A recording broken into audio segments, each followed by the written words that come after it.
힘내라 한국교회, 힘내라 비전교회. 할렐루야. 서울 남년의 우리 연합회에서는 우리 비전교회 목사님들을 초청해서 우리 서울 남년의 모든 교회의 말씀을 증거할 수 있는 기회를 만들고자 이런 좋은 프로그램을 마련했습니다. 여러분들도 동참해 주시기를 간절히 바라고요. 특별히 이 방송을 통해서 우리 비전교회 목사님들을 응원해 주시고 후원도 해 주시고 응원도 해 주신다면 우리 서울 남년의 420교회 모든 교회가 함께 부흥하고 성장하는 축복이 열려지게 될 줄 믿습니다. 비전교회를 응원합니다. 우리 서울 남년회가 하나 되어서 함께 성장할 수 있는 축복의 문이 열리기를 간절히 축원합니다.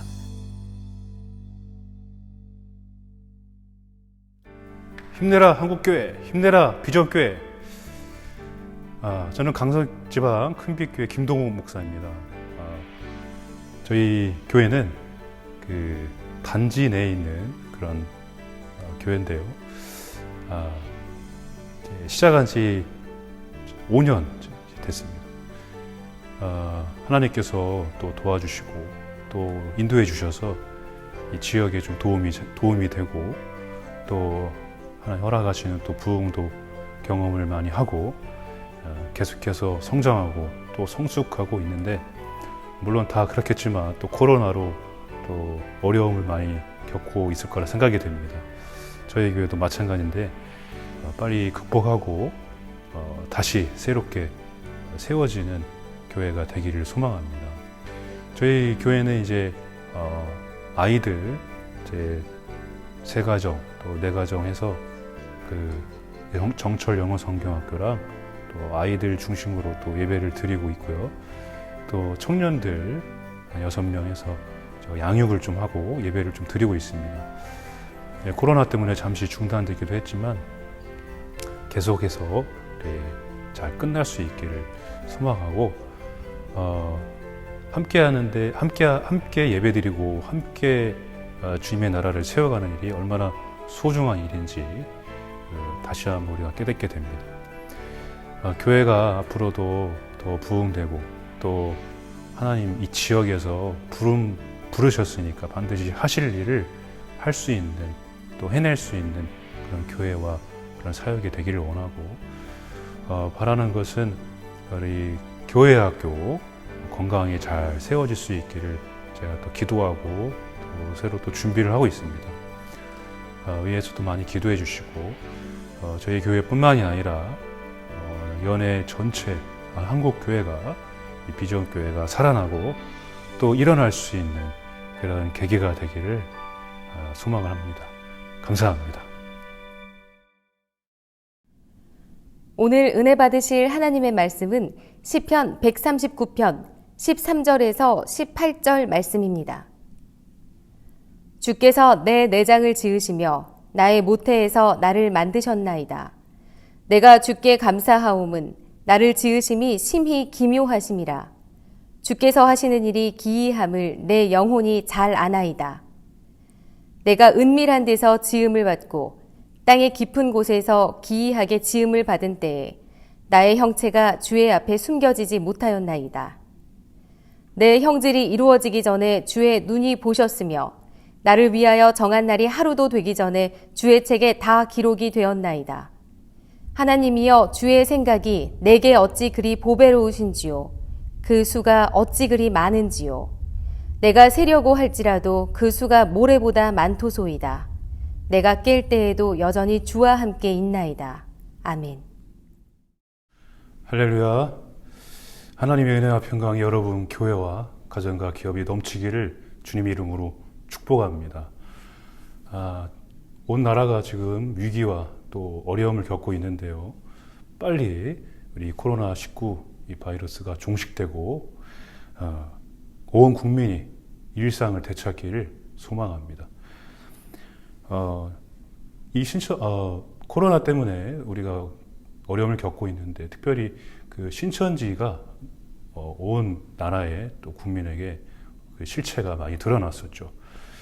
근데 특이할 만한 것이 있었습니다. 이 신천지에 20대 청년들이 굉장히 많았다는 것입니다.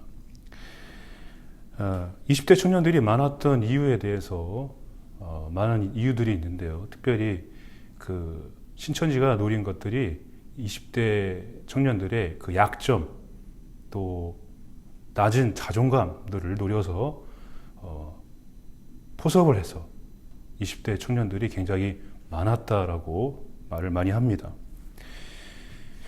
20대 뿐이겠습니까? 오늘 남녀노소, 어린아이부터 또 어른들에 이르기까지 이 낮은 자존감 때문에 아무리 교회를 다녀도 또 예수를 믿어도 쉽게 무너지고 또 넘어지는 경우가 굉장히 많습니다.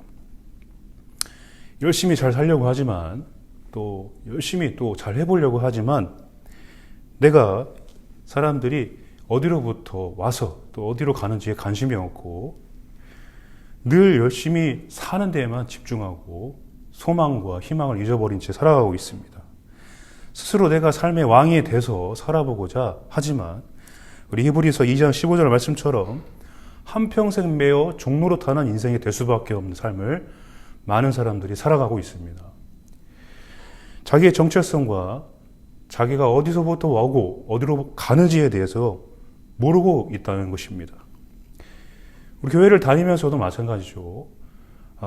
열심히 신앙생활을 오래 했어도 신앙생활이 또 성장하고 성숙해야 되는데 늘 그 제자리에 머물러 있는 그런 정체되어 있는 침체되어 있는 신앙으로 살아가는 사람들이 굉장히 많이 있습니다. 배우기는 많이 우리가 알고 듣습니다. 내려놓아야 되고 비워야 된다는 것을 우리가 잘 알고 있죠.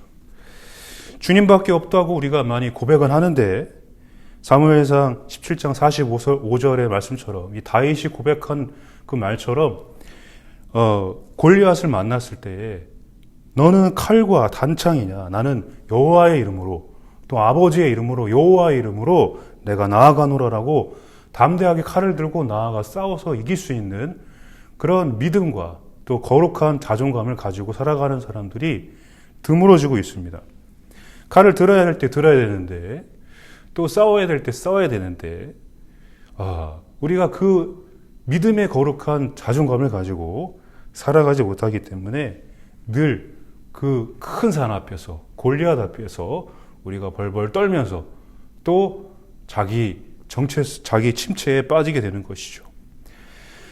다윗과 같이 자존감이 높아지기를 저도 항상 기도합니다. 다윗을 보면은 양을 치면서 목동의 일을 하면서도 항상 여호와는 나의 목자시니 내게 부족함이 없다라고 항상 주님과 교제하며 또 교감하며 또 그렇게 찬송하며 주님을 높이면서 자기 할 일에 충실하게 다하면서도 결정적인 순간에 골리앗을 딱 만났을 때 또 위기가 닥쳐왔을 때 하나님을 절대 놓지 않는 하나님의 자녀라는 그 자존감을 다윗이 보면은 놓지 않고 잃어버리지 않고 주님을 찬송하며 승리하는 삶을 살았다는 것이죠. 물론 무너질 때도 또 죄악 가운데 여러 가지 사건으로 정말로 넘어질 수도 있었지만은 다시 일어나서 주님을 찬양하고 또 주님을 경배하고 주님을 경외함으로 세상을 이기는 다윗의 모습을 보게 됩니다. 저 또한 이제 목회를 하면서 여러 가지 실패도 경험하고 패배도 경험했지만 그 패배와 실패가 오래되면은 절망에 빠지게 됩니다. 절망에 빠질 때에 찾아오는 것들이 뭐냐면 나는 할 수 없다라는 그런 낮은 자존감이 정말 저에게 엄습해 오게 되죠. 그래서 다윗처럼 저도 주님을 경외하고 주님만을 두려워하고 주님을 찬송하고 감사하는 일에 집중을 해서 하나님과 교제하는 일에 시간을 쏟고 주님과 함께하는 길을 가려고 하지만 자존감이 무너지면은 회복하기가 정말 오래 걸리게 됩니다. 어느 책에 이런 이야기가 있습니다. 한 시인이 배고픈 인간에게 레몬을 줬더니 자존감이 낮은 사람은 나한테 왜 이런 시고 맛없는 레몬을 줄까라고 불평을 했는데 자존감이 높은 사람은 이 레몬을 가지고 레모네이드를 만들어서 맛있게 먹었다는 그런 내용입니다. 여러분, 우리 다윗처럼 골리앗을 만났을 때 자존감이 높은 사람은 골리앗이 덩치가 크니까 덩치가 크니까 때릴 곳이 많겠구나, 그렇게 생각을 한다는 것이죠. 우리 모두가 이 땅을 살면서 이런 어려운 시대를 겪으면서 어려운 그런 골리앗과 같은 상황이 닥쳐왔을 때에 스스로 무너지는 것이 아니라 덩치가 커서 때릴 곳이 많구나라고 긍정적으로 확신을 가지고 자신을 가지고 고백하면서 주님을 의지하면서 살아가기를 주님의 이름으로 축복합니다. 오늘 본문에서 이 다윗이 보면은 그러한 자존감이 높은 다윗의 모습을 볼 수가 있습니다. 얼마나 사람이 존귀하고 보배로운 존재인지 다윗이 고백을 하고 있습니다. 139편 13절을 보면은 주께서 내 내장을 지으시며 나의 모태에서 나를 만드셨고 또 나를 지으심이 심히 기묘하심이라, 신묘막측하심이라, 주께서 하시는 일이 기이함을 내 영혼이 잘 아나이다 라고 말씀하고 있습니다. 고백하고 있습니다. 여기서 보면은 지으셨다는 말씀이 나오죠. 다윗이 고백하죠. 나를 지으셨다. 이 지었다는 것은 원래 소유하다, 획득하다라는 그런 뜻을 가지고 있습니다. 이 말은 하나님께서 나의 신체, 나의 모든 것들을 지으셨고 하나님이 나의 소유주가 되시고 주인이 되신다는 것입니다. 뭐든지 세심하게 다 알고 계시다는 것이죠. 나의 모든 동작과 행동과 말과 나보다 나를 더 잘 아신다는 것입니다. 나의 아픈 것도 내가 스스로 감당할 수가 없습니다. 나의 아픈 것도 나보다 내 아픈 거를 더 하나님이 잘 아시고 나를 만드신 분이 하나님이시기 때문에 나의 약점을, 나의 약함을 하나님이 더 잘 알고 계시다는 것이죠. 이 말씀의 13절, 16절 말씀을 계속 보시면 모태에서, 그리고 또 땅이 깊은 곳에서, 은밀한 곳에서, 또 내 형질에 대해서 이렇게 이루어지기 전에 주께서 나를 아셨다라고 고백하고 있습니다. 이 다윗의 고백이 여러분과 저의 고백이 되기를 원합니다. 나의 모든 일거수일투족을 다 아시고 앉고 일어섬을 아시고 나의 사정과 형편을 다 알고 계시다는 그런 하나님의 아버지의 마음, 그거를 우리가 마음속에 담고 세상을 살아나갈 수 있어야 됩니다. 그런 다윗과 같은 높은 자존감을 가지고 살아나갈 때, 이 믿음의 거룩한 자존감을 가지고 살아나갈 때 우리가 칼을 들어야 될 때 들 수 있고 싸워야 될 때 싸울 수 있는 힘이 생긴다는 것입니다.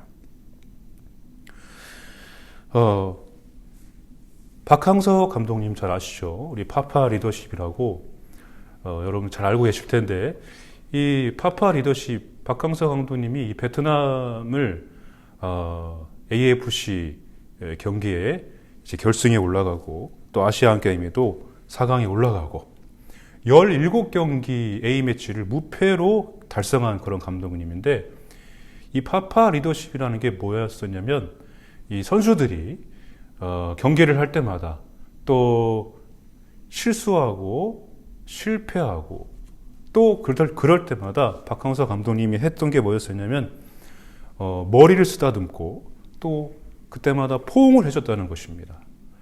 그게 박항서 감독님의 그 파파 리더십인데, 굉장히 이 선수들이 그 힘을 받아서 베트남 선수들이 큰 경기에서도 잘할 수가 있었다는 것입니다.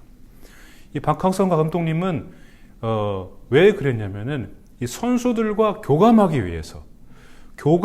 위해서 머리를 쓰다듬고 포옹을 했는데 그 결과가 놀라운 효과를 가져왔다는 것이죠.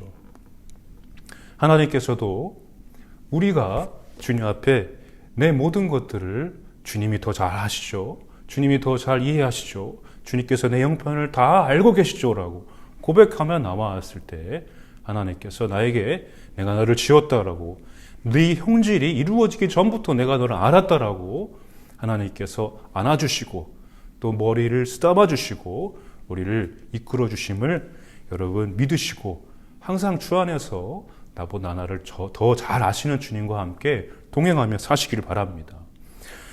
17절 18절을 보면은 하나님이여 주의 생각이 내게 어찌 그리 보배로우신지요, 또 그 수가 어찌 그리 많은지요.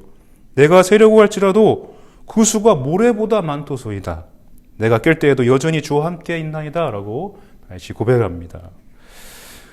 디모데후서 1장 9절 말씀을 보면은요, 하나님이 우리를 구원하사 거룩하신 소명으로 부르심은 우리의 행위대로 하심이 아니요 오직 자기의 뜻과 영원 전부터 그리스도 예수 안에서 우리에게 주신 은혜대로 하심이라 라고 말씀합니다. 주님의 생각을 우리가 다 알 수가 없습니다. 셀 수가 없습니다. 주님의 사랑도 우리가 측량할 수가 없습니다. 그런데 하나님께서 주시는 또 나를 부르시는 그 소명인 또 이 모든 것들이 항상 이 자존감하고 연결이 되어 있다는 걸 우리가 잘 알아야 됩니다. 주님의 생각은 알 수 없지만 왜 에서가 아니고 왜 야곱이었는지, 왜 사울이 아니고 다윗이었는지, 왜 저 사람이 아니고 왜 나였는지, 나를 부르시는 것, 나를 부르신 목적, 다윗을 부르시고 이렇게 야곱을 하나님께서 세우시고 또 오늘 이 다윗의 고백처럼 정말 주님의 생각은 셀 수가 없지만 다윗을 통해서 일하시는 놀라운 일들을 우리가 보면서 나 또한 내 인생에 하나님께서 왜 나는 이렇게 사는데 하나님께서 왜 나를 그렇게 부르시고 사랑하셨지라고 우리가 질문할 수 있습니다. 그러나 이제는 우리가 질문할 것이 아니라 물을 것이 아니라 다윗처럼 하나님께서 나를 지으셨고 나를 만드셨고 나의 모든 것들을 더 잘 아신다라고 고백할 수 있는 그런 높은 자존감을 가지시기를 소망합니다. 자존감 패션이라는 것이 있어요. 요즘에 교회를 다니지 않더라도 이 젊은이들 세대에서 이 반지를 만들거나 혹은 이 목걸이 혹은 이 타투를 하는데 그 반지 안에 목걸이 안에 다 잘 될 거야, 난 할 수 있어, 너는 최고야 라고 새기는 그런 자존감 패션이 요즘에 유행이라고 그럽니다. 우리 믿는 자들도 마찬가지고 또 사상에도 마찬가지입니다. 많은 사람들이 저 사람은 정말로 잘하는 것 같고 잘 돼 보이는데 나는 못 사는 것 같아서 말하기가 부끄럽다라고 이야기들 한 사람도 있습니다. 자존감이 점점 낮아지고 또 개인주의, 또 혼자 사는 사람들이 많아지고 그러면서 가정 중심의 그런 생활들이 없어지면서 자존감이 점점점 이렇게 낮아지는 그런 또 믿는 자들에게 있어서는 믿음의 거룩한 자존감이 없어지는 그런 어려움을 우리가 겪고 있습니다. 여러분이 자존감과 소명하고 항상 연결이 되어 있습니다. 하나님께서 나를 부르실 때는 너가 한번 해봐라 라고 그렇게 부르시는 것이 아니라 이미 다 계획하시고 이미 다 준비해 놓으시고 나를 부르시고 내가 너를 지었으니 내가 너를 보배롭고 존귀한 존재로 만들었으니까 내가 너로 인하여서 기쁨을 이기지 못하니까 함께 가자라고 하나님께서 이야기를 하십니다. 우리가 어려울 때마다 골리앗을 만날 때마다 또 큰 산을 만날 때마다 넘어져서 뒤를 생각하거나 또 넘어져서 좌절하거나 주저앉아 있는 것이 아니라 다윗처럼 이 고백이 나의 고백이 되기를 여러분 소망하시면서 이 말씀을 여러분 가지시기 바랍니다. 이 18절 말씀의 다윗이 마지막에 고백합니다. 내가 깰 때에도 여전히 주와 함께 있나이다 라고 고백합니다. 다윗이 항상 그 바람이에요. 주님, 내가 부르짖는 소리를 주님 귀를 기울이시고 소리를 막지 마시고 나의 기도에 응답하시고 나의 형편을 아시고 나를 세워달라고, 내가 주님을 의지하오니 나를 도와달라고 항상 다윗이 이야기를 합니다. 사울왕을 피해서 동굴에 숨어 있을 때에 정말로 그 목숨의 위협을 당하는 상황에서 아무도 없는 그곳에서 다윗이 항상 주님과 교제하면서 주님을 찾으면서 주님 비전을 바라보면서 다윗이 그렇게 고백하죠. 오늘도 여러분, 내일이 정말로 오는 것이 두려운 시대, 내가 이 일을 했을 때 과연 잘할 수 있을까라는 그런 나의 모습들, 여러분 이 질문들을 다 내려놓고 의심들을 다 내려놓고 다윗처럼 주님을 더욱 의지해서 내가 깰 때에도, 내가 앉을 때에도, 내가 일어설 때에도 주님과 함께 하겠습니다라고, 주님께서 나와 함께 하십니다라고, 여호와는 나의 목자시니 내게 부족함이 없습니다라고 고백할 수 있는 여러분 신앙이 되기를 소망합니다. 어느 은퇴한 여자 선교사님의 이야기입니다. 40년을 선교사 생활을 했고 또 결혼도 마다하시고 또 외국에서 지내다 보니까 풍토병으로 많이 고생을 하셨어요. 그 선교사님들을 만나면 많은 사람들이 감동하고 또 신실하신 우리 선교사님이다, 본받을 만한 분이시다라고 그렇게 이야기들을 많이 하는데 이 선교사님이 그런 고백을 많이 했었어요. 나는 하나님 앞에 벌레만도 못한 사람으로 하나님께서 알기를 원하신다. 내가 날 존중하고 싶지만 그거는 교만인 것 같다라고 항상 그렇게 고백을 했습니다. 여러분 생각을 한번 해보세요. 40년 동안 결혼도 하지 않고 자기의 전 생애를 걸어서 주님께 헌신을 했는데 나중에는 자기가 무가치하고 또 내가 이렇게 받을 수 없는 존재라고 그렇게 이야기하는 것들을 볼 수가 있습니다. 여러분 신앙생활에 10년, 20년 우리가 오래오래 신앙생활을 하면서 우리가 성장해야 되는 것은 남들이 보기에 좋아 보이는 그런 신앙만이 아니라 내 내면의 그런 신앙, 내면의 믿음 또한 굳건하게 또 성숙하고 성장해야 되는데 그 안에서 우리에게 일어나는 그런 높은 자존감들이 꼭 필요하다는 것입니다. 예수님께서는 벌레만도 못한 나를 위해서 영광의 보좌를 버리신 것이 아니라 고귀하고 보배롭고 사랑하는 그런 자녀로서의 나를 위해서 죄에서 나를 정말로 구원하기 위한 아버지의 마음으로 예수님께서 영광의 보좌를 버리신 것입니다. 여러분 우리 하나님의 왕의 자녀이고 하나님이 바로 내 아버지가 되시고 내 주인이 되시고 나의 소유주가 되시고 내가 갈 길을 알려주시는 나의 인도자가 되심을 여러분 믿으시기 바랍니다. 여러분 오늘 다윗이 가지고 있는 이 믿음의 거룩한 자존감이 저에게 또 여러분들에게도 넘치기를 소망합니다.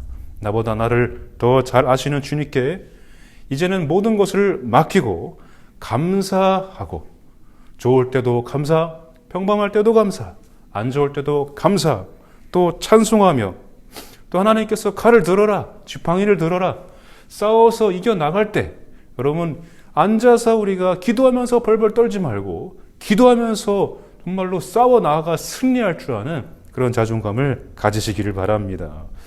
이제 우리가 이 코로나 위기를 극복하면서 또 우리가 항상 이렇게 신앙생활하면서 여러분 이전에 없었던 모든 승리가 여러분들에게 있기를 소망합니다.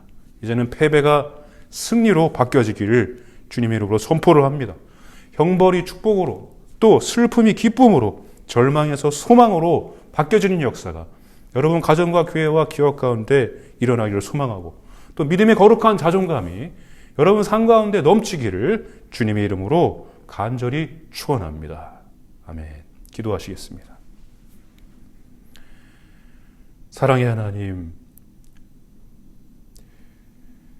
내가 어떤 상황과 어려움과 큰 산, 또 골리앗을 만날지라도 내가 이겨서 싸워 승리할 줄 아는 믿음의 거룩한 자존감이 저에게 있기를 소망합니다. 지금 한국 교회가 또 이 온 나라가 어려운 시기를 겪고 있습니다. 하나님, 주 안에서 우리가 이제는 다윗과 같은 고백이 나의 고백이 되기를 원하오니 이 어려움을 극복할 수 있는 거룩한 믿음의 자존감 허락하시고 이제는 눈으로만 보는 믿음이 아니라 이제는 내려놓기만 하는 그런 믿음이 아니라 싸워 승리할 줄 아는 성장하고 성숙하는 그런 믿음이 그런 자존감이 우리 교회와 이 땅에 또 우리 가운데에 넘치게 하여 주시옵소서. 주님께 모든 것을 맡기오며 감사하며 예수님의 이름으로 간절히 축복하며 기도하옵나이다. 아멘.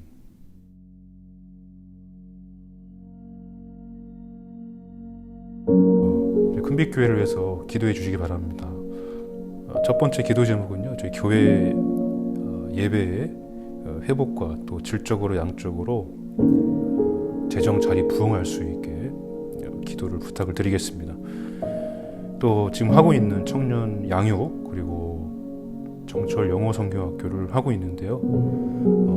끝까지 완주할 수 있도록 또 잘 성숙하고 성장할 수 있도록 기도해 주시길 부탁을 드립니다. 또 저희 목회자 가정의 자녀들 또 앞길과 또 목회자 가정의 재정의 안정과 건강을 위해서도 함께 기도 부탁드리겠습니다.